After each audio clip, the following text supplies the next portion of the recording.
Mag-ingat po sa nananamantala sa mga bumabiyahe ngayong Semana Santa.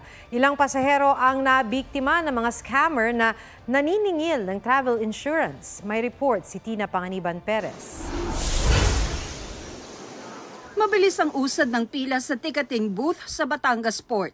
Pero nayamot si Harry Boy dahil sa labas pa lang ng pantalan, may nagbebenta sa kanya ng insurance. May sumalubong sa amin doon na magbayad daw kami insurance. Magkano? Ito, 50 pesos. Hindi kailangan ng insurance para makapasok sa bakuran ng Batangas Port.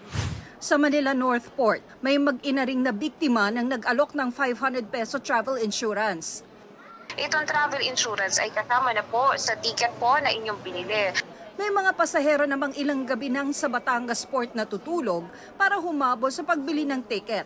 Yung pera namin, sakto, pampasahe pa uwi dun sa amin. Fully booked na ang biyahe papuntang Bacolod at Iloilo. Imbes ngayong araw, inurong naman ang isang biyahe patungong Cebu bukas. Sa Parañaque Integrated Terminal Exchange o PITX, fully booked na ang mga aircon bus, pero marami pang bakanteng ordinary bus. Inaalam naman ng LTO kung bakit hindi sumailalim sa biglaang drug testing kahapon ang dalawang driver sa PITX. Inendorso na sa Intelligence and Investigation Division ng LTO ang kanilang lisensya.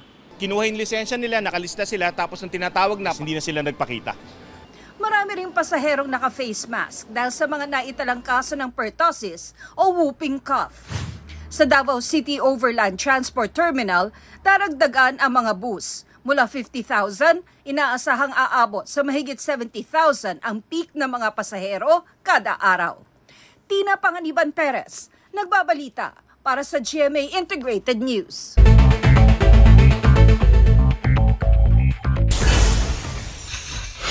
Lokal na pamahalaan ng Maynila magpapatupad ng liquor ban sa Huwebes Santo at Biyernes Santo. Imbes na sa Huwebes Santo pa, suspensyon ng number coding scheme sa Metro Manila, inagahan at magsisimula na bukas. 48 probinsya tinatayang makararanas ng tagtuyot sa Abril.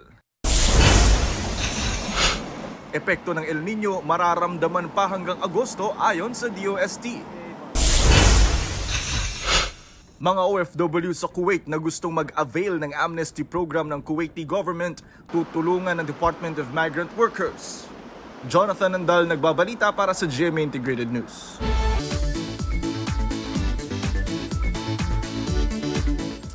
Relaxing country life ang naghihintay sa mga papasyal sa isang bayan sa Bukidnon na hitik sa luntiang bulubundukin.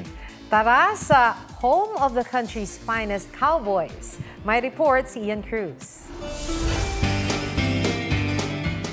Dito sa home of the country's finest cowboys, na Bukidnon, tiyak ang magulong isip ay hihinahon.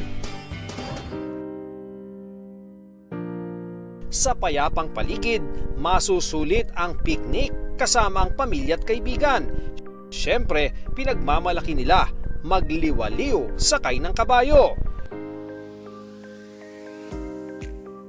Pwedeng mag-ala pastol ng mga baka. O kung intimate date naman, pwede na ang lambingan sa dagat-dagatan. Pagmamayari ng lokal na pamahalaan ang kabukiran at sa halagang 100, para ka nang nasa New Zealand. May enjoy na rin ang trail at hiking papunta sa waterfalls. Saktong camping lang sa gustong mag-overnight at siguradong sandamakmak na picture ang maiuwi mo dahil saan mang anggulo ng mahigit 600 ektarya ng luntiang bukirin, hindi ka mabibitin. Ian Cruz nagbabalita para sa GMA Integrated News.